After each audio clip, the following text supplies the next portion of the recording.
Good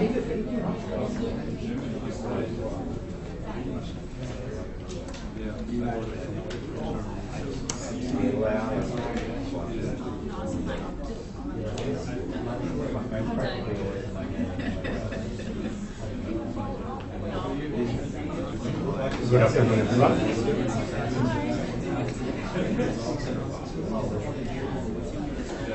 Good afternoon, everyone.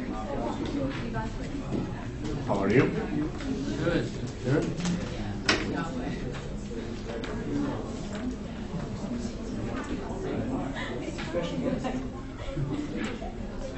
So, welcome to week 3 lecture and workshop. Our today's topic is questionnaire design and measurement and scaling concept. So we will be covering 2 chapters today. This is chapter 15 that basically deals with questionnaire design, and chapter 13 that focuses on measurement and scaling concept. So we will start with chapter 15, questionnaire design. The main learning objective of this chapter is to know, first of all, the importance or significance of designing or wording a questionnaire.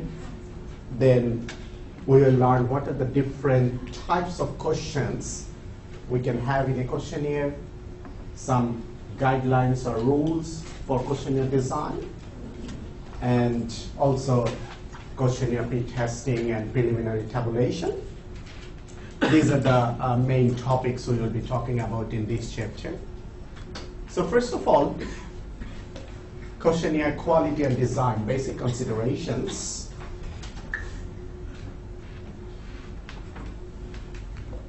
You can remember in the last class we have learned that the stages in business research are linked to one another.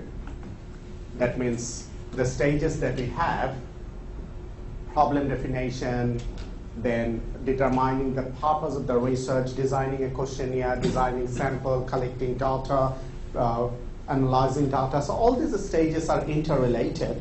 And this stage, I mean questionnaire design, is a critically important step because it's generally said that, I mentioned in the last class, it's generally said that a good question asked, a good result can be obtained. That means if you can ask a good question, you can expect good result from your survey. Now, since we are dealing with business research, unfortunately, business people, those who do not have experience in doing research, they think that writing a questionnaire is a simple task. Sometimes even naive researchers, they think that you can write down a short questionnaire even within minutes. Or sometimes we think that only thing we need to write down a good questionnaire is good English knowledge. However, that's actually not the case. Typically, designing a questionnaire is a long, painstaking task. The reason is why. First of all, your questionnaire is targeted to a certain group of respondents. The first problem you may face that your respondents may not understand your question. Okay, that means you have written a question, you understand your question, but your respondents do not. Another problem is your respondent may not be aware about the point of interest you are dealing with. As a researcher, you have a point of interest, but your respondent may not be aware about that. Your respondents may confuse one thing with the others. And finally, your respondents even may not like to answer, may not willing to answer. You may say, well, if respondent do not like to answer, does it have anything to do with the questionnaire design? It does. It does. You need to write down your questionnaire in such a way so that you can motivate your respondents to answer.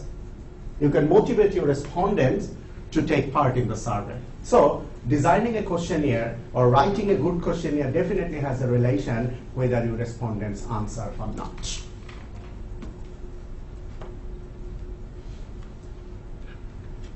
The first criteria or the first issue we look at when we design a questionnaire is the relevance and accuracy of our questions.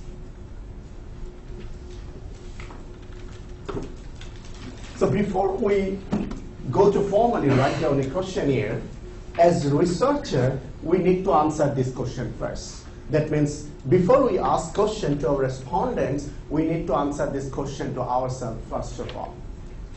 We need to decide what should be asked. What should be your question? How should the question be phrased? That means first you decide, okay, what I'm going to ask. The second is how you can phrase the question. How you can actually write down the question. Question sequence is also sometimes important. Which question comes first, which question comes second, or which question comes in the earlier part, which question comes in the later part. That's also important. What should be the questionnaire layout? That's also something you need to decide. And finally, you also need to decide that whether you should be pre-testing your questionnaire or you need to revise your questionnaire. So we will be answering these 5 questions as we move on in today's lecture. First of all, first question you can see, what should be asked? So in this question, you need to answer the way that your questions need to be relevant and accurate. Probably I told you in the last class or last to last class that questions have to be relevant, and relevant means that each and every question should be contributing to achieving at least one of your research objectives. Each and every question should be relevant to your research question. If any of your question in the questionnaire is not relevant to at least one of your research question, or not relevant or not contributing to achieving the research objective, any of the research objectives, then that question is irrelevant. Okay. Just I give you a very simple example. Sometimes when we start a questionnaire, typically we ask like name, age group, income level, or demographic, other demographic factors, location, sometimes educational background, sometimes marital status, sometimes employment status. These are some demographic information we typically start with when we write a questionnaire. But the point is, for example, when you are asking what age group your respondents belong to, make sure that is relevant to your research question. Is the age of your respondent anywhere relevant to your research? If that is, then it's fine to ask the question. If not, then don't ask. Is the marital status or educational background or geographic location of your respondent or employment status of your respondent, are they anywhere relevant to at least one of your research questions? Or are they anywhere contributing at least one of your research objectives? Then it's fine. Otherwise, these are irrelevant. So don't ask any irrelevant question. So what's the problem if we ask irrelevant question? Problem is that will unnecessarily make our questionnaire longer. And what's the problem if the questionnaire is longer? If you have a long questionnaire, problem is response rate will decline. Many respondents will not finish the questions. But one thing we need to remember, the one that I have said is actually the one side of the coin, that each and every question has to be relevant, that will unnecessarily make our questionnaire longer, that will reduce response rate. That's fine. All these are one side of the coin. Other side of the coin is we need to make sure that to ensure relevance, we must not omit any necessary question. Because if we skip or if we are left out with any of the question that is relevant, and then we do all the survey, and when the data can come back and we find that we should have asked this question, we cannot redo the whole process again. That's why we need to make a very important trade-off. Trade-off is all the questions have to be relevant. Don't ask anything irrelevant. At the same time, don't miss out anything important. Don't miss out anything relevant. Okay, this is one. Second is accurate. Questions have to be accurate. So what we mean by accuracy? I think all of you understand the word accuracy. The first point is accuracy means questions have to be simple. Questions have to be as short as possible, as simple as possible. Questions have to be understandable. They have to be unbiased. What's the meaning of unbiased? Unbiased means when you ask a question, you try that you get an unbiased response. Okay, write down the question in such a way that you get an unbiased response. Unbiased response means your respondent answer actually what the respondent thinks of. Okay, we say that this response is biased when respondent thinks one or actual answer is something, but respondent put an answer that is something else. Do you get my point? For example,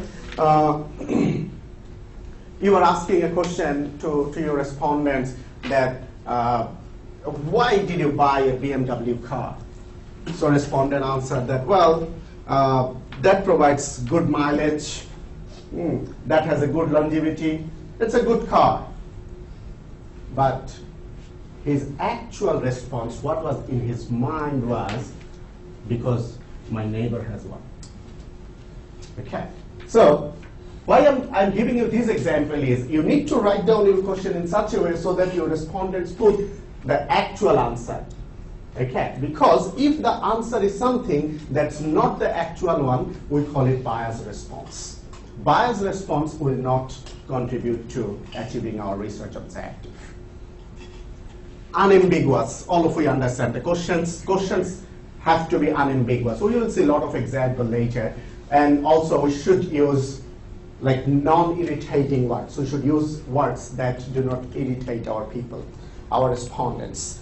I already have said that we should write down questions in such a way so that we can motivate our respondents to answer, and also we should be able to motivate our respondents to recall if answering the question requires some sort of memory. Okay, we need to write down question in such a way.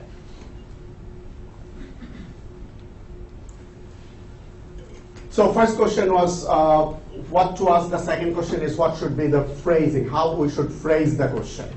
So before we go to answer that how we should phrase the question, we need to know that typically there are two types of questions. I think all of you know. One is open-ended types of question, another is fixed alternative questions, or we call closed-ended questions.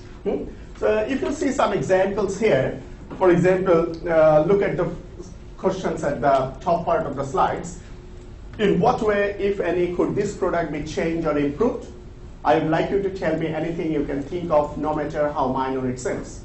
What things do you like most about working for Federal Express? What do you like least? Why do you buy more of your clothing in Nordstrom than in the other stores? So these are some examples of questions. And look at the bottom part of the slide. Would you say that the labor quality in Japan is higher, about the same, or not as good as it was in 10 years ago? You have three answers now: higher, about the same, and not as good.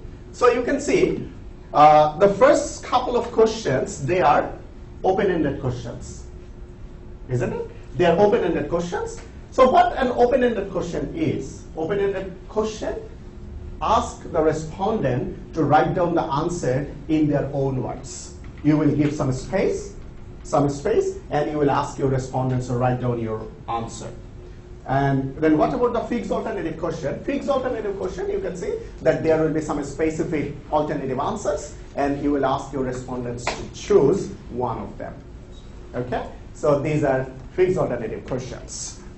Now, can I ask you, what do you think are the advantages or disadvantages of this each type of question? For example, if we first take open-ended questions, do you think they have any particular advantage? Allows for some honesty. Sorry? Allows for some honesty, like it's not capitalism, that's something that might not be very. Okay. So you will be able to get some answers, those maybe unexpected, so you didn't provide them as an alternative answer. Well, yeah, that's a good point. Anything else? Probably you will get some unexpected answer. That's one benefit. Anything else? Okay. So any disadvantage for this open-ended question? Any disadvantage? Yes? Too many options. Too many options? Good. So what's the problem if there are too many options? Yes? Difficult to collect data, processing data, analyzing data. That means your data collection and analysis will become difficult. Anything else? Any other problem? Time consuming, yeah, that's related to the other point, time consuming as well, because your process will be lengthy and as well as time consuming. Okay, so that's about open-ended question. What's the benefit of fixed alternative questions? Any benefit? Fixed alternative questions? Mm-hmm.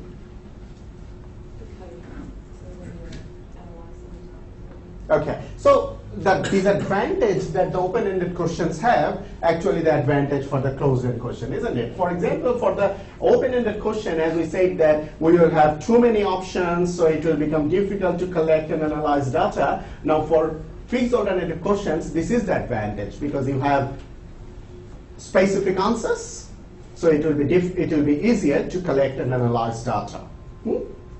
Okay. I have put this advantage and the disadvantages here. So most of them we already discussed. First of all, we need to understand that open-ended questions are suitable when we are doing exploratory type of research. Probably you can remember in first lecture we learned about exploratory research, descriptive research, and causal research. Can you remember we discussed that exploratory research is conducted when we have an ambiguous situation. That means when the researcher himself or herself is not very clear about the research environment. So in this type of situation, open-ended question is more suitable. That means when researcher encounters an ambiguous situation. Can anyone tell me why? Why exploratory type of research should use open-ended question? There are no bounds to the problem, so if you don't know what the issue is, where it starts, where it begins, then you might want some guidance from parties who potentially have the answer, and then that might allow you to refine your scope moving forward. Right. Actually, in the exploratory type of research, as researcher is in an ambiguous situation, not very clear about the research problem or research objective, so probably researcher doesn't know what alternative answer should be provided. Because in fixed alternative question, you need to provide alternative answers. But if researcher himself is in an ambiguous situation and doesn't know what alternative answers should be given, so researcher has only way to go for open-ended question. So we already discussed that there may be some unanticipated reactions, and disadvantages are, as we discussed, there will be high cost of administering, the possibility of interviewer bias, and bias introduced by articulate individuals' longer answers. So look at these two problems. The possibility that interviewer bias will influence the answer. Actually, when you have open-ended answer, sometimes answer will be longer, right? It will be longer, and it will be researcher's responsibility to pick up some conclusions or to pick up some main points from these long answers. That may create some bias, because you understand that if it's a closed question, yes, no, higher, lower, there is no chance of researcher being biased. But in open-ended question, since it's researcher's responsibility to combine all these long answers, long written textual answers, so researcher's bias may be introduced. So that's also a problem of open-ended question. Now, fixed alternative questions, as we discussed, requires less interviewer skill. Interviewer does not need to be a very skilled or experienced one, because in this case, the respondents will simply choose A, B, C, D, or something else.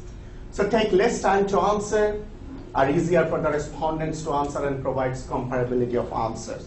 So take less time to answer. All of you understand that sometimes when we fill a questionnaire, we try to avoid the open-ended questions and just answer the closed-end questions. Why you do that? Because we just want to avoid these open-ended answers just to save our time. What is the disadvantage? I already have said the advantage that open-ended question have actually have the disadvantage for closed-end question. In open-ended question, we have said that we may get some unanticipated answer, we may get some unexpected answer. That's the disadvantage of fixed alternative question, because since we are providing some fixed answers, we do not get any alternative answer outside from this range. Okay? Because sometimes it's possible that respondent is thinking an answer that's not within the fixed options. So we are losing this opportunity to get those answers. And the last point, you can see the tendency of respondents to choose convenient alternative.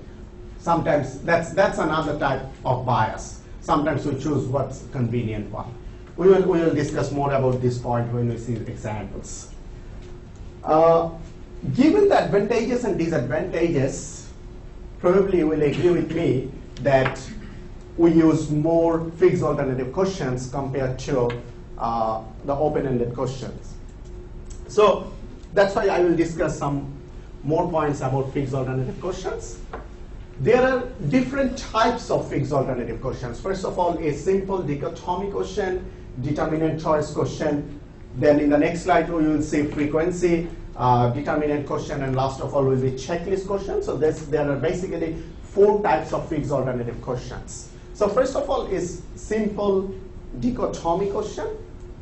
Simple dichotomy, or we call it dichotomous. So dichotomy or dichotomous question means when you have only 2 answers. For example, yes, no, purchase, not purchase, participated, not participated. So when you have just yes, no type of answer, that's called simple dichotomy question. Then determinant choice question. Determinant choice question is different from simple dichotomy question in the way that this determinant choice question will have more than 2 answers. So in dichotomy question, there will be 2 answers, and in determinant choice question, there will be more than 2 answers, multiple answers. If you look at this example for simple dichotomous question, did you have any overnight travel for work-related activities last month? Did you have any overnight travel for work-related activities last month? And answers are yes, no. So dichotomous question because you have only 2 answers. Then example for determinant choice question is please give us some information about your flight. In which section of the aircraft did you sit? First class, business class, coach class. So you have more than 2 answers. That's why we call them determinant choice questions. Sometimes we will ask our respondents to choose a particular frequency. That means how frequently you use this one, or how frequently you visit a shopping center, or how frequently you travel by a bus. That means we ask our respondents to choose frequency of occurrence something, or frequency of occurring an event. This type of question is called frequency determination question. You are actually asking your respondent what is the frequency of occurrence. For example, how frequently do you watch MTV? So you are asking how frequently your respondents watch MTV. So every day, 5 to 6 times a week, 2 to 4 times a week, once a week, less than once a week, or never. This type of question is called frequency determination question. And last of all is checklist question. Checklist question also have multiple answers like the determinant choice question. It has multiple answers, but the difference with the determinant choice question is, in determinant choice question, respondents will be asked to choose 1 answer, but when we have a checklist question, respondents will be allowed to choose more than 1 answer. Okay? For example, you see, please check which, if any, of the following sources of information about investment you regularly use. So if you are an investor, then what sources of information you use for making your investment decision? And you can see you have like 4 and 8 answers in total. So it does not necessarily mean that your respondent depends on only one source of answer, one source of information. Your respondent may depend on multiple sources. So personal advice of your brokers, brokerage newsletters, brokerage research reports, investment advisory services, conversation with other investors, web pages, none of these or other. So you are allowing your respondent choose more than one answer if you depend on more than one source of information. So this type of question is called checklist question. Just I refer this discussion to your assignment 1. In assignment 1, you may go for a survey research method to solve the business issue that you are given, and you may need to write down a questionnaire. Okay? Now, when you write down your questionnaire, you will use either fixed alternative questions or open-ended questions, or you may use both of them. Okay? I will expect that you provide some explanations that why you are using open-ended. For example, if you use open-ended question, why you are using them. If you use closed-end questions, why you are using them. Okay? And try to recognize, maybe in 1 or 2 sentences, try to recognize the problem associated with that type of questions. Okay? What I'm trying to say is, let's say you mentioned that we will be using open-ended question, because open-ended question has this advantage. Okay? But you know, open-ended question not only have advantages, they have disadvantages as well. So when you are writing that I'm using this type of questions because of this advantage, also try to recognize that we may have this problem for using this questionnaire, this type of questions, and this is how we are going to handle this problem. Okay? Is this point clear? What I'm trying to say is, just briefly, it's a very brief part of your research design. Briefly write down why you are using a particular type of questions. If it is open-ended question or closed-ended question, why you are using that. Definitely you are using particular type of question because of some advantages. So write down them. Okay? And at the same time, write down what disadvantages you may face or what problems you may face for this type of questions and how you are going to handle that. Okay?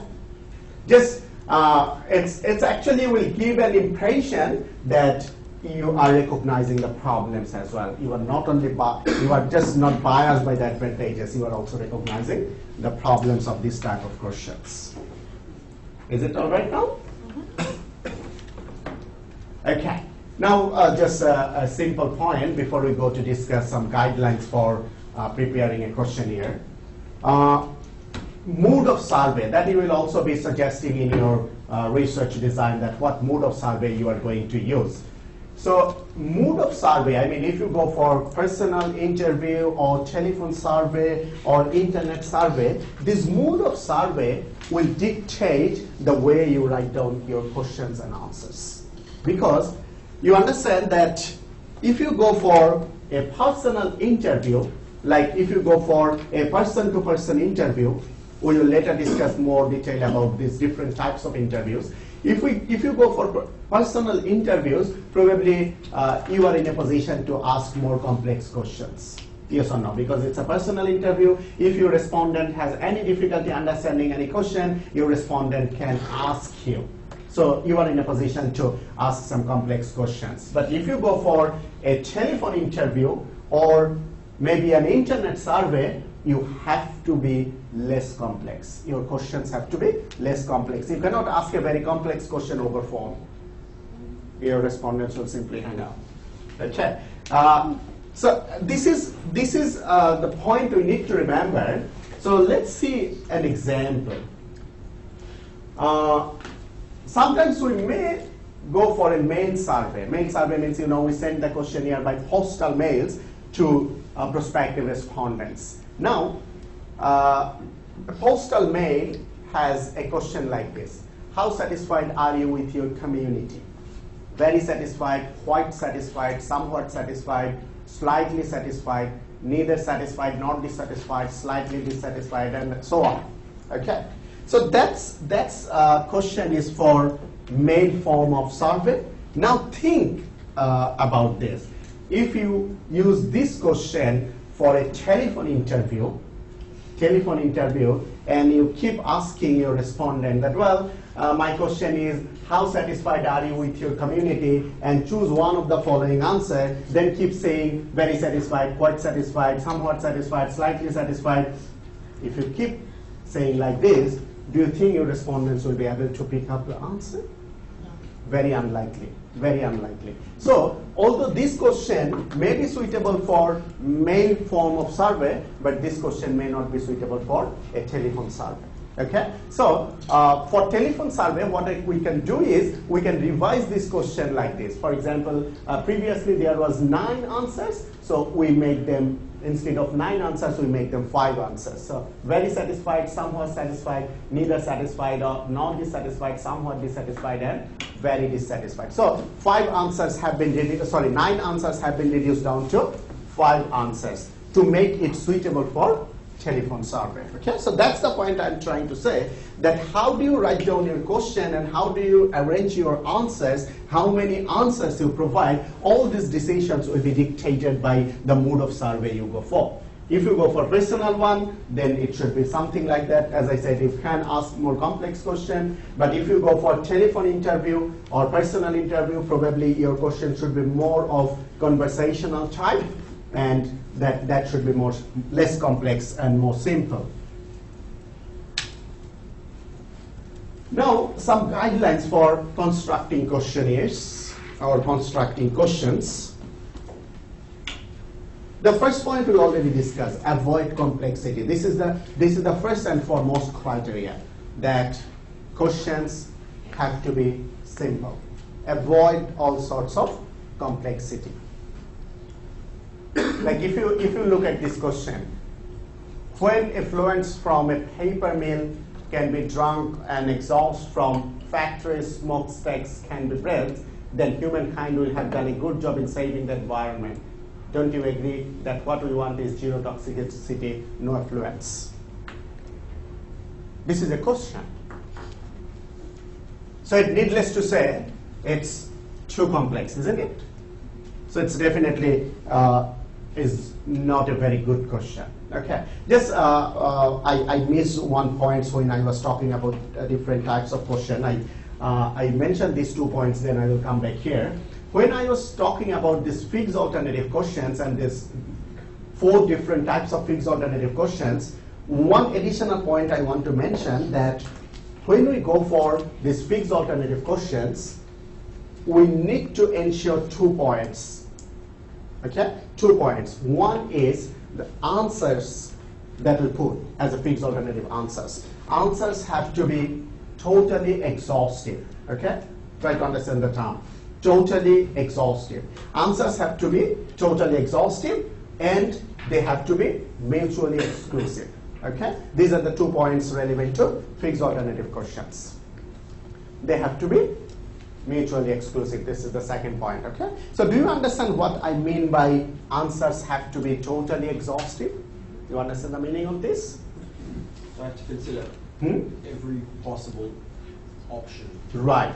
You should put your answers in such a way so that you cover all the possible responses. All the possible responses. You should not be left out a possible answer. That means it should not be the case that your respondent wants to provide one answer, but that's not there. It should not be like that. And what about the next point? Answers have to be mutually exclusive. What does it mean? Mutually exclusive?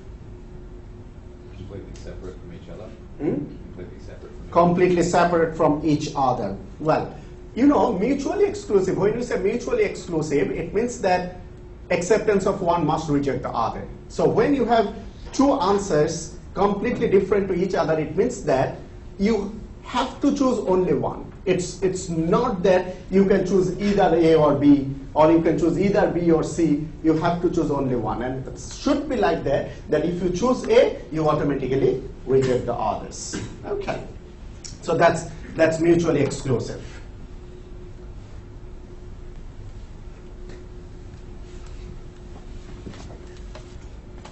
We will see examples for those as well. Anyway, now we come back to these guidelines of constructive questionnaires that we were discussing. We already talked about avoid complexity. Next point is avoid leading and loaded questions. Let's try to understand what we mean by leading and loaded questions. First of all, leading questions. You already see that we need to avoid leading questions. Leading questions means you write down the question in such a way that it implies or it suggests a particular answer. Okay? Again, I said, you write down a question in such a way that it implies or it suggests a particular answer. Look at this example. Many people are using dry cleaning less because of improved wash and tear clothes. How do you feel wash and wear clothes have affected your use of dry cleaning facilities in the past 4 years? So what you are actually asking is, how do you feel wash and wear clothes have affected your use of dry cleaning? That means, are you using dry cleaning more or less in the recent years compared to past? However, you added one sentence that many people are using dry cleaning less.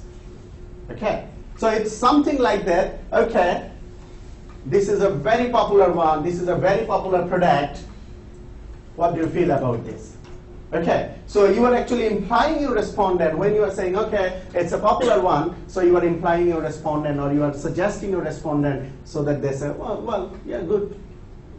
Okay, so that's called leading question. Don't write the question in such a way so that your respondent get some indication that you are implying this answer. Second is loaded question. Loaded question is sometimes we write the questions or answers, whatever, questions or answers in such a way so that respondents get emotionally charged. That means respondents provide an answer that is emotionally charged, or respondent provides an answer that is more socially desirable rather than what actual answer is. Okay? Again, I said, respondents provide an answer that is more socially desirable or that is actually out of emotionally charged rather than what actual answer is. Look at this example. The one at the bottom of the slide. What most influences your vote in major elections? What most influences your vote in major elections? My own informed opinion, major media outlets such as CNN, newspapers endorsement, popular celebrity opinions, candidates' physical attractiveness, family or friends, video advertising, and others. Okay? So you are asking that how your respondent actually choose a candidate when they vote in the major election. So do you find any issue with this question and with the answers? First one said that you made your own informed opinion, so implying that you wouldn't do that with the region. Right. So look at the first answer, my own informed opinion. That's actually the ideal answer, isn't it? That's the ideal answer, because when we choose a particular candidate, we should not look at like candidate's physical attractiveness, isn't it? Or we should not depend on what my friend is voting or what my relative is doing, okay? Or what the media outlets are saying. What we should do is our own informed decision and our own informed opinion. So that's the ideal answer, or that's the socially desirable answer, and you have put this answer in the first instance. So probably you are actually making your respondent emotionally charged. Okay, that's the ideal answer. Let's put this one. Okay? Could you use that as it is, but maybe randomize the location of the answers? That's a good point. I was just going to ask that how to solve this problem. Okay, you know, this is a typical problem election commissions face when they go for printing ballot papers. So I believe that most of you have cast your vote sometimes in your life. So you must have seen a ballot paper. What it has is the candidate's name and the election symbol, isn't it? Now let's say that you are casting your vote in an election where there are 10 candidates. 10 candidates and 10 names, 10 election symbols. Okay. Let's say that you yourself is a candidate, not voter. You yourself is a candidate and there are 10 candidates. What would you like? Your election symbol comes at the top of the ballot paper or at the bottom? What would you like? Your election symbol comes at the top or at the bottom? 10 at the top. At the top. Yeah. Okay, at the top. Because probably we will like that our voters first see our election symbol so that there is a chance that voter will vote my symbol, isn't it? So election commission face this type of problem as well. So what they do is sometimes they have different sets of ballot papers. Different sets of ballot papers, so they just change the location of the election symbols. The same thing we can do for this type of questions. So when we have, for example, my own informed opinion is at the top, probably we may have some other sets of questionnaires where we will just change the location. Okay. Or we can randomize, as I said, to get rid of this problem. So we need to avoid leading and loaded questions. We need to avoid ambiguity, as we have discussed earlier, that questions have to be clear. There should not be any ambiguity. Look at this question. What media do you rely on most? Television, radio, internet, newspapers. Any issue with this question?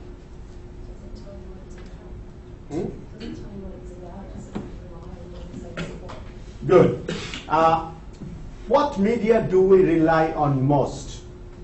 Actually, something is left out, right? Rely on for what? Isn't it? For what? Because there are different medias and we depend on different medias for different type of newses or different type of communications, right? For economy, we may depend on one. For sports, we may depend on another. For world newses, we may depend on other. So that's the point. This question is ambiguous because you are asking that what media do you rely on most, but you are not asking for what. Could you say, considering your overall use of media, which do you rely on the most? That's one way. That's one way you can make it more clear. Or if you want to pick up any particular segment that the media focus on, maybe sports, maybe entertainment, maybe politics or anyone, then you just specify that one. Yeah. For economy, for politics, for entertainment, which media do you rely on? So it gets clear. It doesn't have any ambiguity. Next point is avoid double barrel question. Double barrel or multiple barrel, whatever. One question should focus only one issue. Okay? One question should not focus more than one issue. Look at the example. Did your plant use any commercial feed or supplement for livestock or poultry in 2010? I repeat, did your plant use any commercial feed or supplement for livestock or poultry in 2010? So, how many issues are covered in this question? So you are asking, first of all, did you use commercial feed or supplement? Then you are asking for livestock or poultry. So it's actually not double barrel, it's actually multiple barrel question.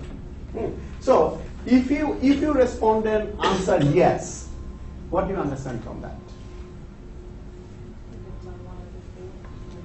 Actually, nothing clear, because if respondents say yes, it's not clear that whether commercial feed was used or supplement was used, whether it was for livestock or poultry, it's not clear. Even if respondents provide an answer that's no, still it's not clear what was not used or what was not for. Okay, so we need to avoid double barrel question. We need to focus only one issue in one question. And on that, sorry. yes. If you answered no, so if I answered that question, I would question what you're talking about. But if I answered no, I would be covering no on the basis that I agree that I didn't use any of those four. That's right, but you know, if you put this question, you do not expect that all the answers will be no. There will be some answers yes, some answers no. Now, you can provide an answer that, okay, no, because you cover all these four. But probably some other people will simply say no because they didn't use commercial fee. Or some people will answer no because they didn't use supplement. Okay, so it will not be reliable actually. The answers or the responses will not be reliable. Next point is avoid making assumption. So when you are asking any question, don't make any assumption. Don't make any assumption. For example, if you ask that which brand of computer you use, which brand of computer you use. So what do you assume when you ask this question? You are assuming that your respondent use a computer, isn't it? So don't make this assumption. Don't make this type of assumption. Sometimes you use, sometimes if you ask that, okay, how frequently you visit a supermarket like Coles? So you are assuming that your respondent actually visit Coles, but your respondent may not. So don't make any assumption. First make it clear that do you use a computer? Then ask which brand. Or do you visit a supermarket like Coles? How frequently? Do you use a car? Which brand? Okay? Rather than assuming, make it clear. What if you know that your survey audience definitely uses cars? That's all right, but how would you know that? It might be past customers of a car dealership. Yes, I understand. But it also doesn't guarantee that your customer is still using that. Okay. So you may get, like, even if you get the customer list for a computer, some of the customers may have been purchased it, let's say, 2 years back. So it doesn't guarantee that your customer or your respondent is still using that.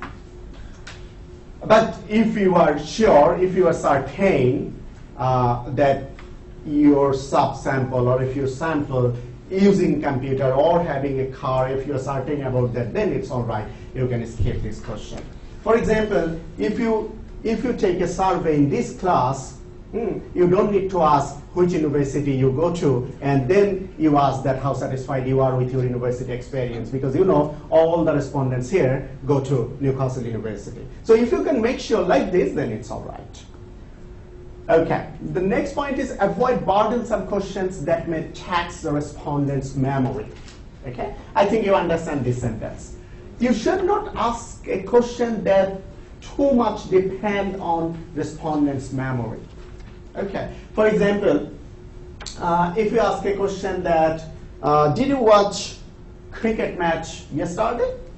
Let's say it's a one-day match. Okay, you know cricket. Okay, let's say it's a one-day match. You know, one-day match generally goes for almost 7-8 hours, almost whole day. Now, if you ask your respondents, okay, did you watch a cricket match yesterday? Let's say your respondent said yes. Then, if you say that, okay, there was a commercial for a new brand of beer. What can you remember about that? Okay. So there was a commercial, TV commercial about a new brand of beer.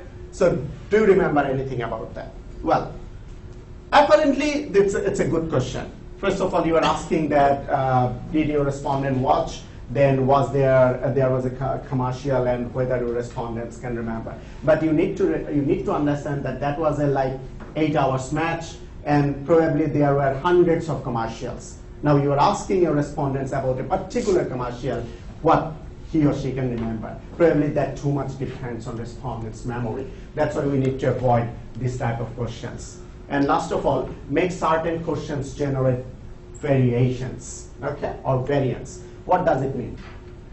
You need to write down your questions, or you need to write down your answers in such a way so that you can capture the variation from respondents to respondent. If your question and answers are designed in such a way that most of your respondents provide the same answer, that questions become useless. Okay? Let me give you an example. Let's say you are asking a question about income level. income level. Now, you ask that which income level you belong to. Okay? Which income level you belong to. Now, your ranges is so large. For example, let's say 0 to 1 million. Okay? Yearly income. 0 to 1 million. Then 1 million to 2 million. Then 2 million to 3 million, something like this. Then probably most of the people will belong to first category, 0 to 1 million. Yes or no?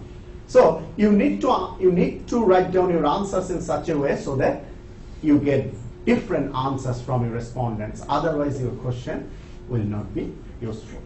Okay? So these are some general guidelines when we go for or when we write down our questionnaires. Just I will add some more points to make these points clear. So when we were talking about fixed alternative question, as I already have said that we need to ensure 2 points. One is answers have to be mutually exclusive and totally exhaustive. This is one point. Another point I want to mention in addition to this, sometimes when we write down our questions, we call it a counter-biasing statement. Counter-biasing statement. Okay, what's that? That is like when you go for a question that is little bit of embarrassing for your respondents.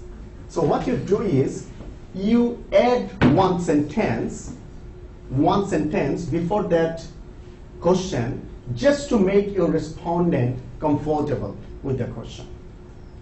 Okay? Comfortable with the question. That's called counter-biasing statement. You add a sentence to reduce the level of embarrassment your respondents may feel. Okay. For example, let's say that you want to ask your respondent a question that how many times the respondent brush teeth. Okay, so you are going to ask how many times you brush your teeth. It's a bit of an embarrassing question, isn't it? You are asking a person that how many times you brush your teeth in a day. So can you make this question a bit comfortable for your respondent? Like if add something, then ask the question so that your respondents become a bit comfortable. Sorry? Like 50% or some percent of people usually wash their teeth 1 time a day. What's your preference, or does it happen for you? Good point. So you can add something. For example, like if you say, okay, we know that nowadays we remain too busy, so we do not get time to brush our teeth more than twice a day. How many times you do? Or as she said that like 50% people brush their teeth in this frequency. What's your case?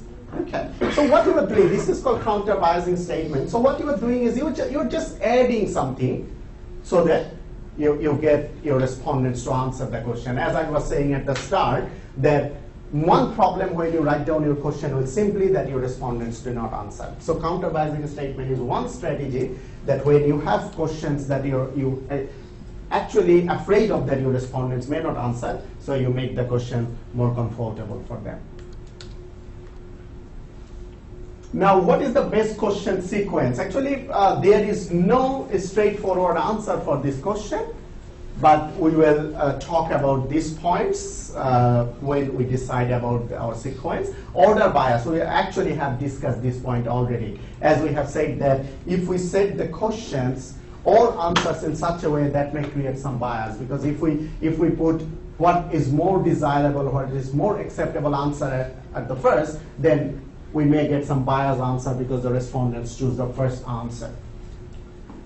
Funnel technique, this is another strategy we use when we sequence our question. Like, when you start your questionnaire, you should start with some warm-up questions. You should start with some warm-up questions. What do you mean by this? Like, a questionnaire starts with a very specific question, or a questionnaire starts with a question that's very important for your research, probably is not a good strategy. So you can go for funnel technique. What is that? Sometimes we use a more general question as a warm-up, and then we ask very specific question. Okay? That's called funnel technique. For example, let's say that your main objective to ask your respondents that how happy your respondent is in their married life. Okay? So you will be asking that how happy you are in your married life. Now you understand that that's a very specific question, right? So what you can do is, if you go for funnel technique, probably you can ask like, your class starts at 5 o'clock. Yeah. Okay. Okay. It's all right. I thought that you may think that your class starts at 6. Okay. So when you go for funnel technique, what you do is you ask a more general question first, then you go for a specific question. For example, the one that I gave, first of all, you may ask that how happy you are, or how happy overall in your life. Okay? So rather than saying married life, you say that how happy you are in your life. Then you go for more specific question, how happy you are in your married life, or how happy you are in your professional life. Okay? So you ask a more general one, then a specific one. That's called funnel technique. So when we write down our questions, we use filter questions or pivot questions. Those are typically used. All of you are familiar with this. Filter question is actually, filter question will screen out some respondents who will not be eligible to answer the rest of the questions. Okay, like sometimes when we are filling up a questionnaire, sometimes we find that, okay, if answer to this question is yes, then proceed. If the answer is no, just stop here. Okay, so what you are doing is you are screening out, you are eliminating some of your respondents because they are not eligible to answer the rest of the question. That's called filter question. Pivot question is somewhat related to filter question, but in pivot question, we actually direct our respondents that which next question should be answered. Okay, you must have experience when you fill out survey that sometimes we have like, if the answer to this question is yes, go to question number 5, or if the answer to this question is no, go to question number 7, like this. So this is called pivot question. So don't confuse between filter question and pivot question. Filter question basically eliminates the respondents or screen out the respondents, whereas pivot question simply directing the respondents what next question will be asked. One question to the general question, more some. Does the general question has to be relevant as well? Well, I expected this question. Actually, that as I previously said, we need to make some trade-off sometimes. So as we discussed that all questions have to be relevant, now we are saying that we include some general question. Okay, I understand that they are a little bit contradictory. General question does not necessarily be relevant. When we say relevant, what do we mean? It has to be relevant to a research question, but it does not necessarily have to be relevant. But why we are adding that? We are adding that because we want response for the more specific question. Okay, so this question need not to be relevant. I understand that we are actually losing some degree of relevance. Why? Because we want our respondent to answer this question. That means we want this question to be answered even at a cost of relevance. What is the best layout? Well, that's also depends. But what general point I want to tell you is when we write down a question, we need to make sure some general issues, for example, questionnaire should not be overcrowded, there should be sufficient margin each side, and questions should start and finish in the same page. That means we should not include question in one page and answers in another page. We should not do like this. Question and answer should be in the same page. Then we also need to spend some time on the title of the questionnaire. That means when you have a questionnaire, when you have a survey, spend some time to decide what will be the title of the questionnaire. Now, when you are setting up a title, you need to decide that how you are going to attract your respondents. How you are going to attract your respondents. Now, there can be different ways. You may attract your respondents by appealing to the respondent's ego. Okay? Respondent's ego. Let me give you some examples. You set a title of a survey that a title of senior Australian managers, or a survey of senior managers in Australian corporate arena.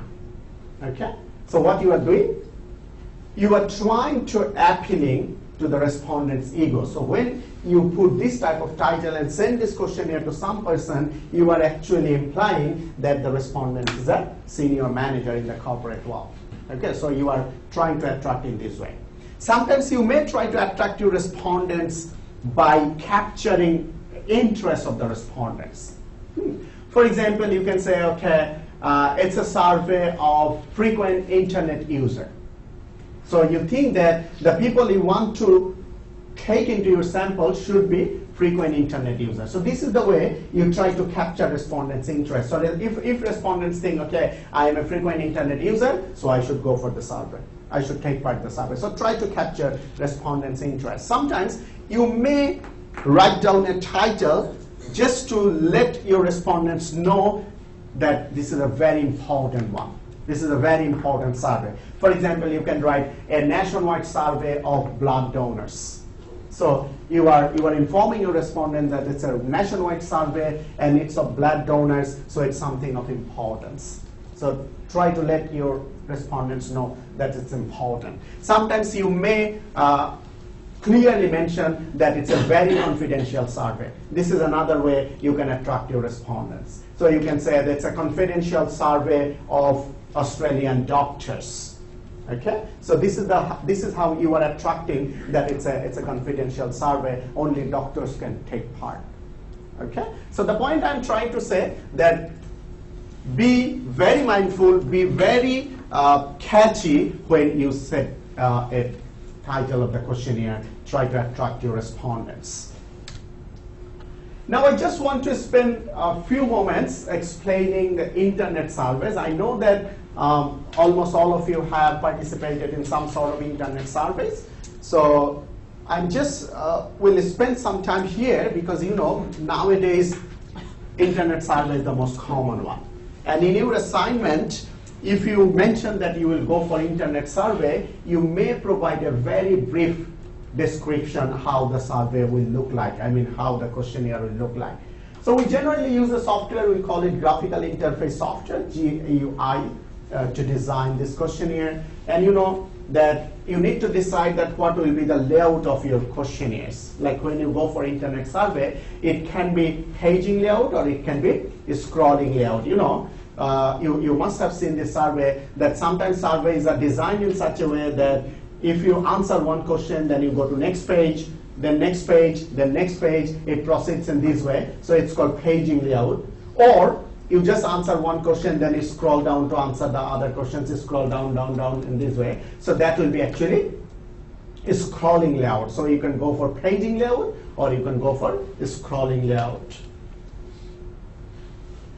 Then internet surveys also have push buttons, status bar, radio button. These are pretty simple. I just tell you some of those points. For example, status bar. You know, typically an internet survey has a status bar that actually shows what percentage of the survey has been completed, just to inform your respondents that how far has been done and how much left.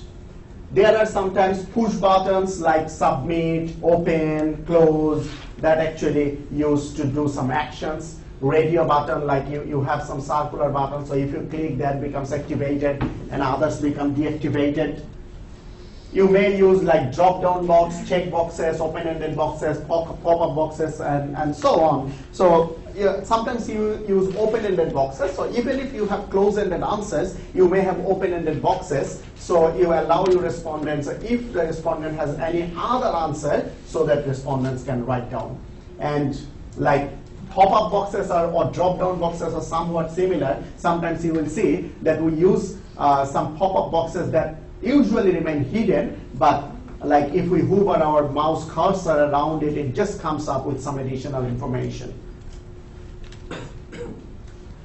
Okay, now pre-testing and preliminary tabulation. I discussed these 2 points earlier when we were talking about the components of research proposal. So when we design our questionnaire, we also need to decide that whether we should go for pre-testing or not. So pre-testing basically means that whether you should go for a small-scale survey.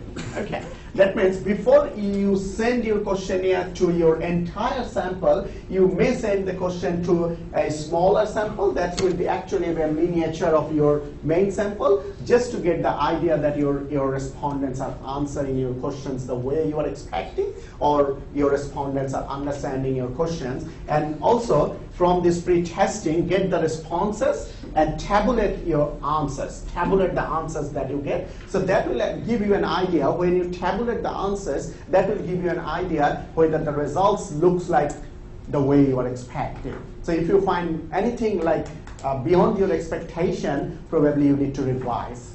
If you find that answers you are getting is not what it should be, then you understand that probably your respondents are confused with the questions. Okay, for example, probably I gave this example earlier, like if you ask that what is your overall satisfaction related to a particular product or service, what's the overall satisfaction? Then you ask some very specific question, that's what's your level of satisfaction for quality, level of satisfaction for price, level of satisfaction for service, like this. Now, it's possible that you get a response that a particular respondent is very satisfied overall. Okay? Very satisfied overall. But the satisfaction for this individual item is very low for each one. That's something you do not expect. Yes or no? Because if your level of satisfaction for individual item or individual category is low, you cannot have a very high overall satisfaction.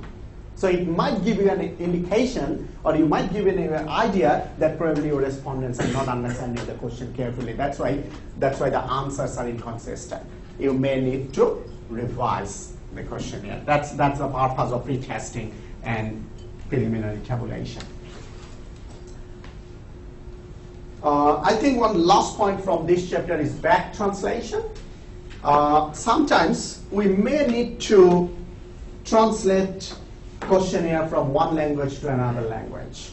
For example, we write down our questionnaire, let's say in English, then we need to translate it back to another country, let's say in Arabic. Now what's the problem? Problem is, the way of phrasing or using syntax or using punctuation are not same in all language. Okay, that's why when we write down question, let's say in English, and we translate it into, say, Arabic, sometimes meaning might change.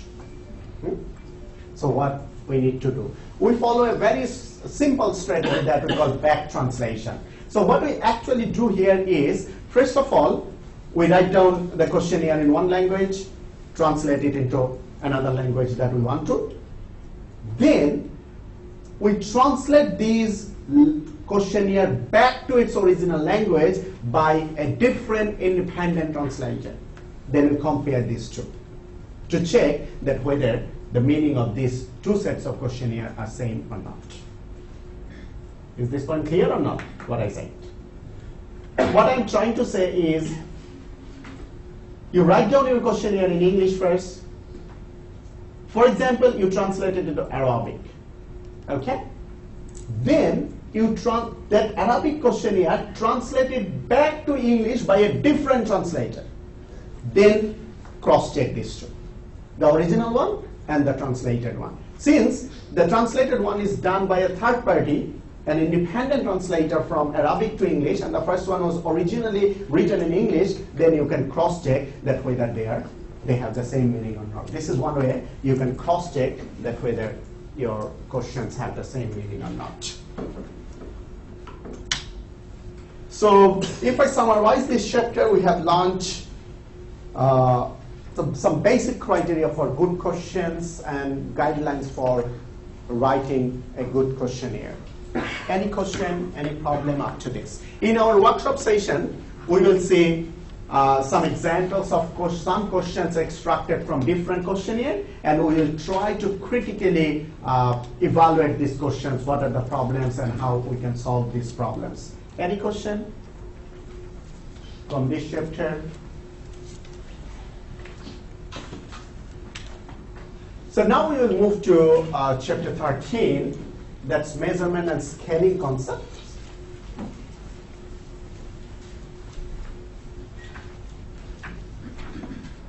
So the main learning objective of this chapter is to understand different level of scale measurement and criteria of a good measurement scale. Okay, that means we will say what are the different measurement scale we use when we collect or when we measure a variable, and what is the criteria of a good measurement scale.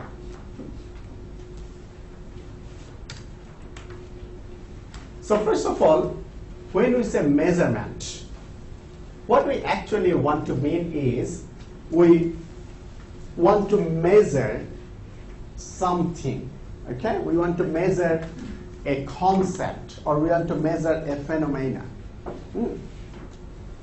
And the concept, all of you understand that concept is an idea. Now, I know that these are like some vague sentences. Let me give you some examples, then it will be understandable. Let's say that we want to measure students' performance in exam. So, students' performance. Okay. Now, how we can measure students' performance? In an exam? From their grade. From their grade, okay. Now, if I say student performance and grade, which one is measurement and which one is concept? Student performance is a concept. As I said, it's a concept. It's an idea. It's an attribute. It's a characteristics. Okay? Now the question is, okay, a student performance, if that's a concept or an idea, how we can measure this? That's actually measurement. So when we are talking about measurement, it means that we use some numeric values, or use some numeric numbers to measure a certain property of a phenomenon. Okay. Like if I say that, okay, how developed a country is, how developed a country is, or how rich a country is. So that's a concept, right? Development, level of development. How can we measure that? Any idea? How developed a country is? GDP, okay. Anything else? Access to electricity. Access to electricity, okay. That's an interesting point. Access to electricity. Well, so once again, population, okay. So how will you measure how developed the country is? By looking at the population. Probably less population means more developed, right? Or otherwise. Anyway, so once again, if we take development, level of development, that's a concept. Now, if we use GDP, access to electricity, or access to other facilities, that's a measurement. That's a measurement. Okay. So this is actually measurement and concept. Now, just an example. Look, what is this? We have 4 students here, and they have different percentage grades, 79.4, 70%, 69%, 79.9%, and they have different letter grades, C, C, D, B. Okay. Now, if you carefully look at the facial impression of these pictures, probably you find that they are expressing different things, right? Different sentiments. For example, if you look at the top one, what do you think? How does his face look like? Unhappy. Unhappy, good. Good. And what about the bottom one? Exciting. Very happy, right? Okay. Okay, now look why. The top one got 79.4% and got C, and the bottom one got 79.9% and got B. Now do you understand why first one is sad and why the last one is happy? Just got only 0.5% more and he got one grade that's higher. Okay? So I will come back to discussing this validity issue. Just this gives you an idea that the measurement and concept. Now, as I said, that main objective from this chapter is to understand different levels of a scale measurement. So basically there are 4 levels of a scale measurement. That means how we measure a variable. There are 4 scales. One is nominal, then ordinal. In the next slide we will have interval, and last of all is ratio. I just want to mention you that this is critically important that you understand the measurement scale of your variable. That means if you go for a variable, what is the measurement scale of your variable? Okay? Because that will let you decide what statistical technique you should use. So first of all come nominal. So nominal scale, when you use nominal scale, you provide some numeric numbers to your variable, okay, some numeric values just for identification. It does not have any other purpose. Okay? Once again, you provide some numeric values to measure your variable just for identification. Okay. Now, let me give you an example. Let's say your question is, have you ever visited this shopping mall? Okay, the answers are yes, no. Yes, no. Now, as I already have told you that to do some numeric analysis, you need to quantify your variables. You need to put numeric numbers to your variables. Now, when you have yes, no answers, you code them. Let's say yes is 1 and no is 0. Okay? Now, you will have one column where your variable is whether visited or not, and all the numbers you have is 0, 1, 0, 1, 0, 1, 0, 1, 0, 1 like this. Okay? Another example is, let's say you are asking your marital status, married, unmarried. Okay? Married, unmarried. Now how you code these answers? Let's say 1 is married, 2 is unmarried, or 0 is unmarried. So in the column marital status, the numeric numbers you will have maybe 1, 2, 1, 2, 1, 2, 1, 2, 1, 2 like this. Now, what is the measurement scale of this variable? For example, 1, 0, or 1, 2, these are nominal scale. This is nominal scale. As I have said, that we provide some numeric numbers just for identification purpose. For example, when we are putting 1 and 0, it doesn't have any specific meaning. For example, if we say that married is 1 and unmarried is 2, we no way want to mean that those unmarried get more score or they are more happy than the married people. Okay, we don't want to mean that.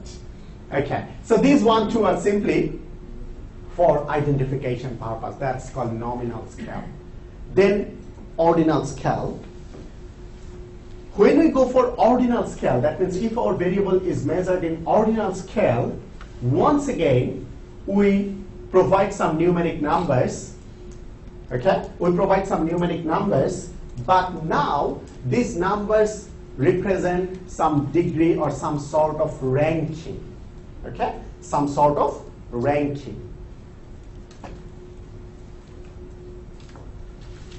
We put some numeric numbers, and that represents some sort of ranking. let me give you an example. You are asking that how satisfied you are. You are asking your respondents how satisfied you are with a certain product or services. So you have, let's say, 3 answers. Not satisfied, neither satisfied, nor dissatisfied, satisfied. Okay? You have 3 answers. And you quantify them as 1, 2, 3. 1, 2, 3. So 1 is not satisfied, then neither satisfied, nor dissatisfied, or satisfied. When you go like this, so when you move from 1 to 3, actually you are moving from dissatisfaction to satisfaction. So it clearly indicates when 1 and 3, what does it mean? 3 is satisfied, 1 is not satisfied. So it's a sort of ranking, okay? Sort of ranking. So 3 clearly indicates satisfied compared to 1, or 3 clearly indicates satisfied compared to 2. If I give another example like say professorial rank, for example, professor, associate professor, assistant professor, lecturer. So you provide like 1, 2, 3, 4. So 1 lecturer, 2 assistant professor, 3 associate professor, 4 professor. So 1, 2, 3, 4. These are ordinal scale. Why ordinal scale? Because these numbers are identifying. 1 means lecturer, identifying, but at the same time it's showing some degree of ranking, because like 2 definitely higher rank than 1, or 3 definitely higher rank than 2, or 4 definitely higher rank than 3. That's called ordinal scale. I will come back to this example after I discuss this interval and ratio scale. Now let's come to interval scale. Interval scale has the properties of ordinal scale, but at the same time it captures the information about the difference. Okay, so what I have said about ordinal is we put some numeric values and it represents some ranking. One additional characteristic this interval scale has is when we have ranking, let's say 1, 2, 3, 4, we have ranking and it also captures differences in the quantities. Is it okay? Now, what do I mean by this?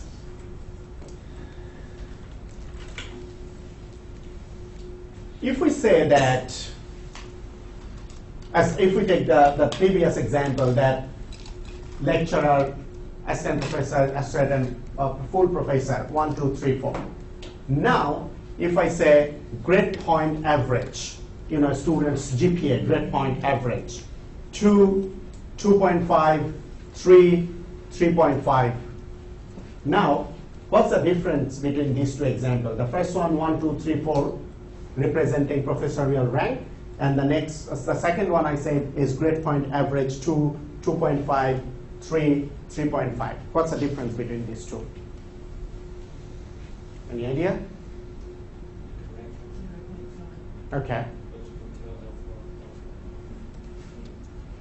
What else?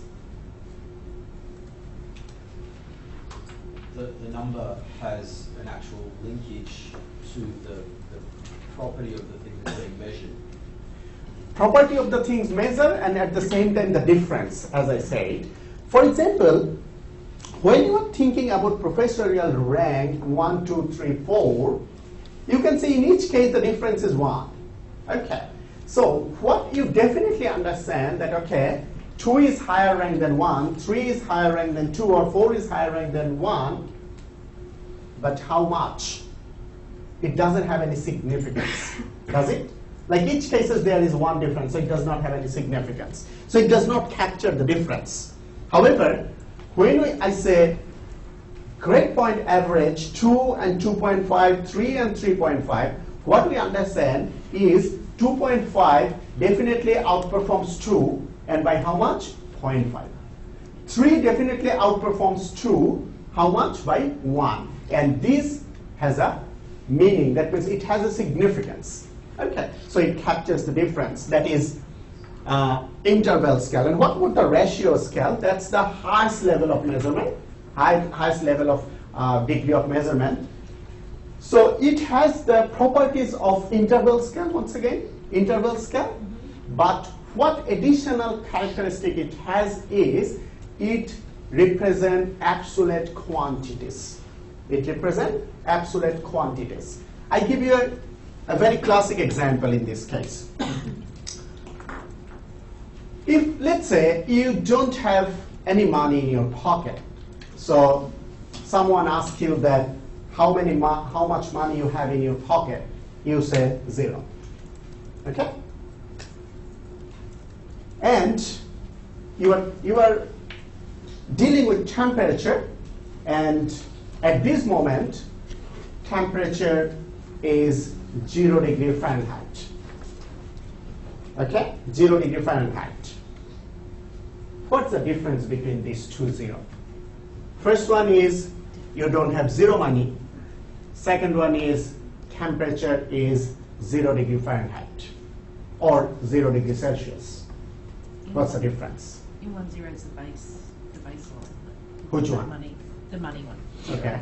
Okay. With 0 degrees Fahrenheit, you can go minus 0, so it's not the base.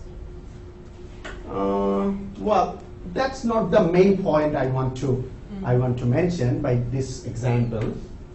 Anyone? What's the difference between these two? Okay, let me give another example relating to this. If you take your example of monetary value again, $200 and $100. So everybody understands that $200 is twice as much higher than $100. Yes or no? Yeah. Okay. Now, if I say the temperature in one location is 20 degree and temperature in other location is 40 degree, what does it mean? Does it mean that the temperature 40 degree is twice as much hot than the temperature is 20 degree? No. That's not, because this temperature is actually a scale. Okay, it does not have the capacity to represent absolute quantities. Okay, it does not represent absolute quantity. It does not, I'm talking about interval scale, it does not truly reflect, or it does not truthfully reflect a phenomena. It does not have iconic meaning, but ratio has those. It has iconic meaning, it represents absolute quantities. Okay? Let me show you some more examples. Look at this.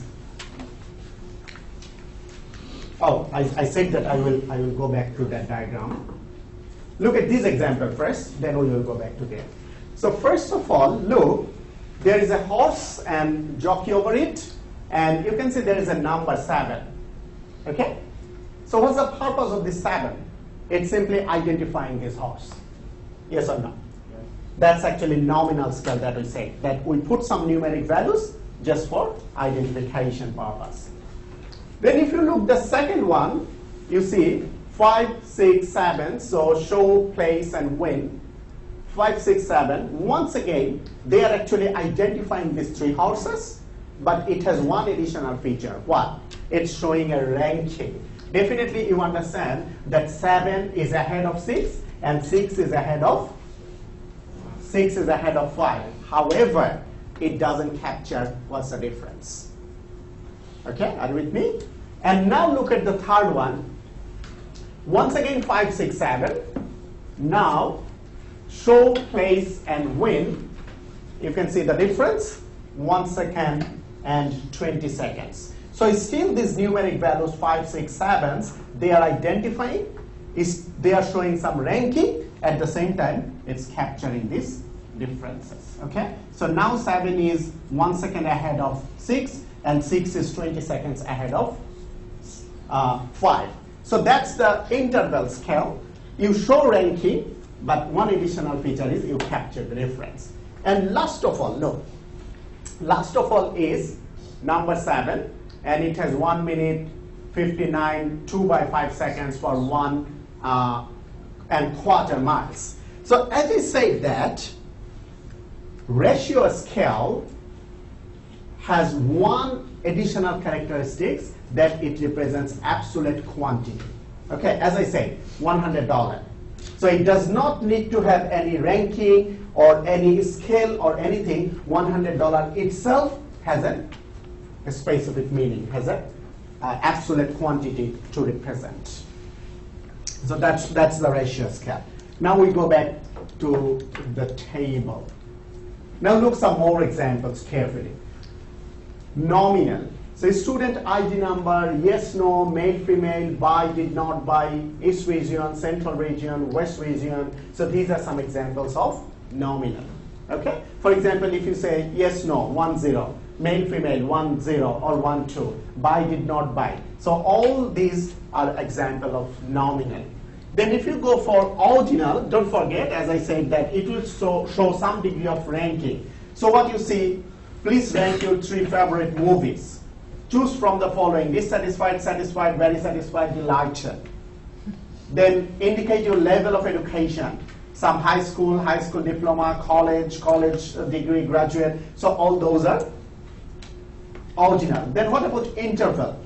Student grade point average, that I already talked about. Temperature, I already talked about. Points given on an essay question. Points given on an essay question. Let's say total marks in a question is 20. Now if a professor gives 10 marks to one and 12 marks to another, so it indicates that definitely 12 is higher than 10. By how much? 2. Okay? So that is interval. Okay? And ratio, look, amount spent on last purchase. So that should be amount dollar. Salesperson sales volume, number of stores visited on a shopping trip, and one family income. So these are ratios because they have the ability to represent some absolute quantities. So these are different level of scale measurement. Now just one point here, that when we go for measuring a variable and we particularly select one measurement, we may have a discrete measure or we may have a continuous measure. So when we have a discrete measure means it will take a finite number. Okay? That means fractional number is not possible. It will take a finite number. And continuous measure is the one that can take any number, probably within a scale range. Okay? Any number. For example, if you say like married, unmarried. Okay? Married, unmarried. So married is 1, unmarried is 2. Okay? Now it will take, it's a discrete measure, it will take one finite number, either 1 or 2. Is it possible that you get a response that's 1.5 for married, unmarried? No, it's not possible. You cannot be in the middle of married or unmarried, so you cannot have a fractional number. That's discrete measure. And continuous measure is any fractional number is possible. Like as we were talking about income level, temperature, age, group, okay? So any fractional number is possible. That's continuous measure. Okay. As I said, that the second main learning objective of this chapter is to discuss 3 criteria for good measurement. Okay. Now, come back to one example I showed you at the start of this chapter. We have 4 people have different grades and different percentage number. One was unhappy and another was happy. Okay. So if we go back there, if we go back here, so look at this example once again a little more carefully. Student 1 has 79.4% and got C. Student 2 got only 70%. That means 9.4% less, but still got a C. Okay? Student 3 got 69%, just 1% lower, but got D. And the last one is got 79.9%, which is just 5% higher than the first one, but got a higher grade, B. Okay? So what's the problem? Any problem with this? So student performance, if the concept, here we have 2 measurements. One is percentage, another is grade. Okay? Percentage and grade. So do you find any issue? Do you find any problem here?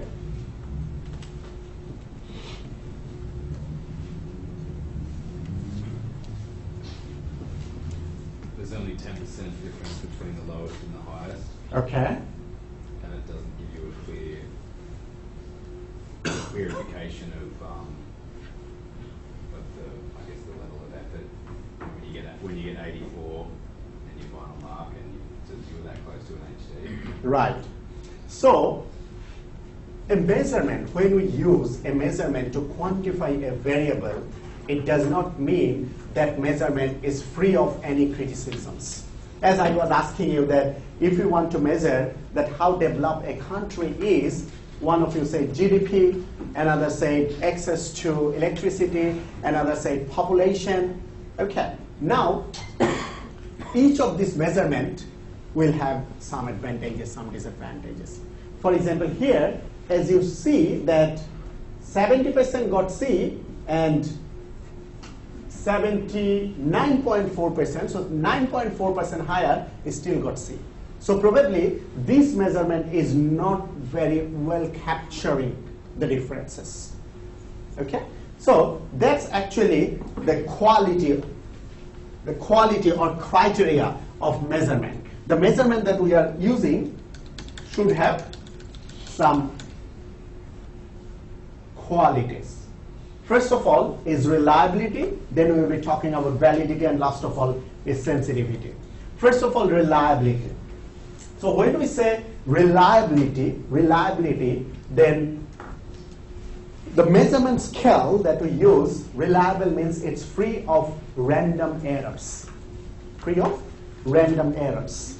Now, sorry, free of random errors, how we measure this, whether it's free of random error or not?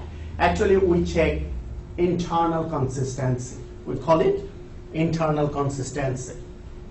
Internal consistency means when we have a measurement scale, what we try to do is we try to break it into different components. Or naturally, a measurement scale may have different components, and that measurement scale will be a reliable one if all the components or the different components converge to the same meaning.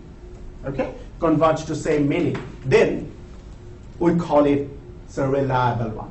Okay. For example, when we prepare a result of a particular course, before we publish this result, we usually have a meeting at our school level. We call it SAB, School Assessment Board meeting. In that meeting, what we do is, for each and every course, we have a look at the result of this trimester with the last 3 trimesters, and also we have a look at the result of these offerings, for example, Newcastle City, and we have a look at the other offerings, for example, Sydney, Central Coast, or even Singapore. So what we want to see that whether results are consistent in different locations and different offerings. That's one point. Another point, I said that if we have different components, then a reliable measurement scale should have a criteria that all the components should converge to same meaning. What does it mean? For example, in this course, you have 3 assessments. Assignment 1, assignment 2, and final exam, right? And if our measurement is, for example, grade, and concept is a student performance, now how good or how reliable this measurement is? It will be internally consistent, or it will be reliable if all these components, for example, assignment 1, assignment 2, and final exam, if all these components converge to the same meaning, then we will say that it is valid one. The measurement scale, sorry, reliable one. It's a reliable one that's internally consistent. That means if you get, finally, if you get, for example, distinction, then ideally your assignment 1, assignment 2, final exam, each should have a marks close to distinction. So you have different components, all are converging to same result. Okay, that we call internal consistency. Now, question is practically how do we measure that whether our measurement is internally consistent or not? How do we measure? So sometimes what we do is we call it a split half method. A split half method means, you know, we have a sample, probably we get some results. Now the question is how reliable these results are. Okay, so what we do is we split our sample into different subsamples, and we take the measurement for each of these subsamples, and we see that whether they are consistent or not. If it is over time, then we take a result for the whole time period. Then we take results for different sub-periods to see that whether these results are consistent or not. Do you get what I'm trying to say? Now, that's one way, split half method. Another way is coefficient alpha. Coefficient alpha is basically a statistical way of measuring internal consistency. As I have said, that, for example, when we do research, we get an overall result. Then sometimes we try to do like we split our sample into on the basis of gender, for example, male and female. Then we take the estimates for both of these, and we check whether the male's result and female's result are similar to the overall result or not. So what we want to see is whether they are consistent or not. We may check if the result varies with the income level. This is the overall result, and this is the result for income level group 1, group 2, group 3, group 4, or age group 1, 2, 3, 4. So are they consistent or not? Now, you understand that in a split half, as I have said, that we split the sample into different subsamples, but if you have numerous ways to do that, then doing it manually becomes very time consuming, right? That's why there is a statistical measure, we call it coefficient alpha. So what coefficient alpha basically does is, it comes up with a number, that's an alpha. It comes up with a number by considering the results, by comparing the results with all possible split halves. It may be on the basis of gender, maybe on the basis of marital status, or maybe on the basis of some other variables. It considers all the possible split halves, compare their results, and statistically come up with a coefficient alpha. And a rule of thumb is, if this coefficient alpha is higher than 0.8, that means 80%, then we call that the measurement scale is reliable, and that means it's internally consistent. If it is less than 80% or less than 0.8, we say that the measurement that we are using is not reliable or not internally consistent. We also may go for test-retest method. Okay, once again, don't forget what we are talking about, that how consistent, how internally consistent our measure is. So we go for test-retest method. Test-retest method means probably we will measure, or we will take the response from the same respondents in two different times to see that whether results are same or whether result varies. Okay. For example, let's say you are asking your respondents that how satisfied you are with your job life. Let's say your respondent is working in a particular organization, how happy you are working in this organization. Okay. Now, once you ask this question, after a long, tiring day, when your respondent was struggling to get into a train to go back home, you ask how happy you are, how satisfied you are. This is one. In another occasion, you ask the same question when your respondent just fresh in the morning, entered into the office, have a cup of coffee, newspaper in the front, and you ask that how happy you are. So why you are doing this in two different scenarios, or two different times you are measuring the same respondents to check the response that you get into different situations, are they consistent or not? Okay? So these are the different ways we can check for reliability. This is the second criteria of a good measurement scale. This is validity.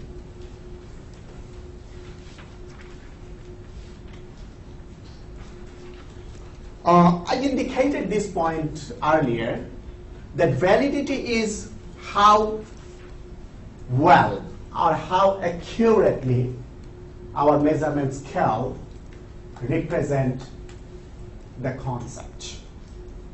Okay, how accurately, how truthfully the measurement scale or the measurement is representing our variable or representing our concepts.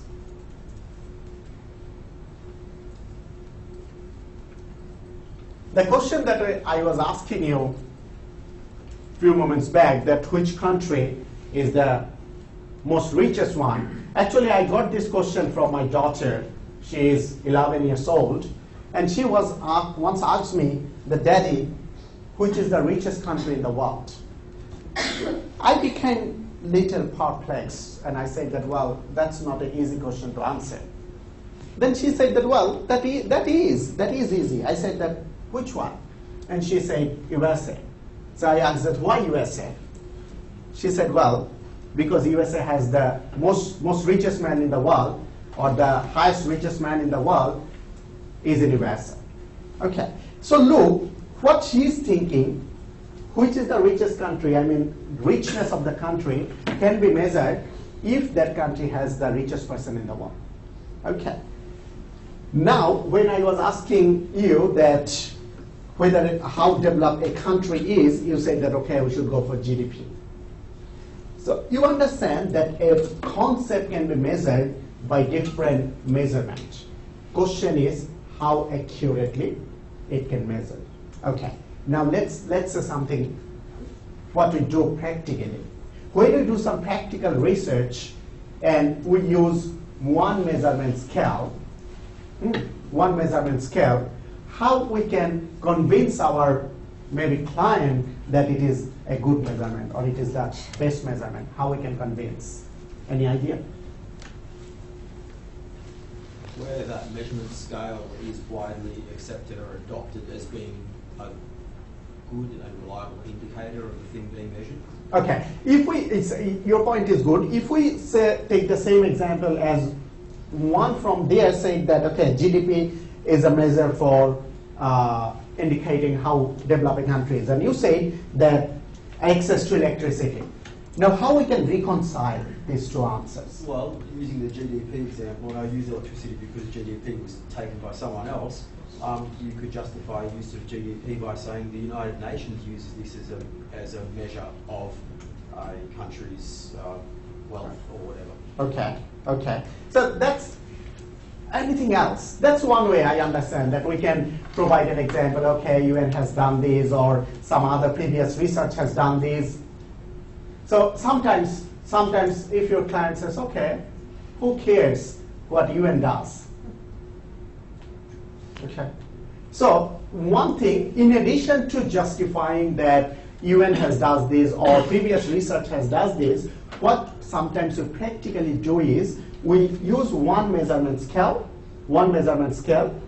do our estimations, and we check the robustness of our results by using maybe some other measurement scales or other measurements, and we want to show our client that, look, even if I change our measurement scales, still our key results doesn't change too much.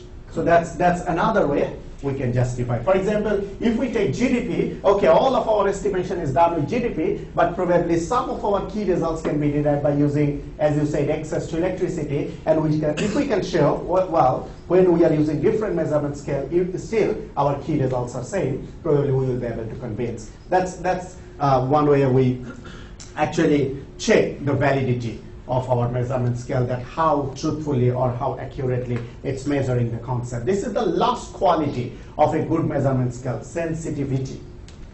Sensitivity, this is a simple one. How well or how accurately your measurement scale captures the variations. Okay? How well it captures the variation. Once again, if we go back to our example of percentage and grade, as we have seen that one got 9.4% higher, but still have the same grade, and another got just 5% higher and got one additional grade or one higher grade. So probably that also is related to sensitivity issue. Sensitivity issue means it's not very truthfully or it not very accurately capturing the difference. Okay, you know, there is a very classic example we give that what is the measurement for student performance, and we do it by percentage of marks or student grade, but we also typically say that student grade is not everything that measures student performance. So when one student got HD and another student got D, it does not necessarily mean the student with HD has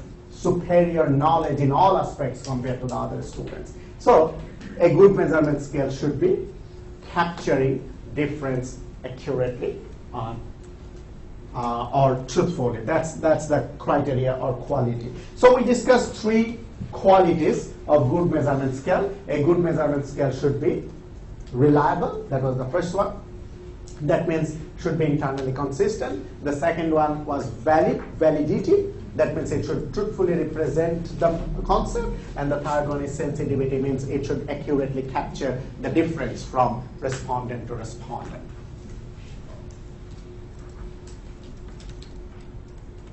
So these are the summary we learned from this chapter, different measurement scale and the criteria for good measurement. Any question?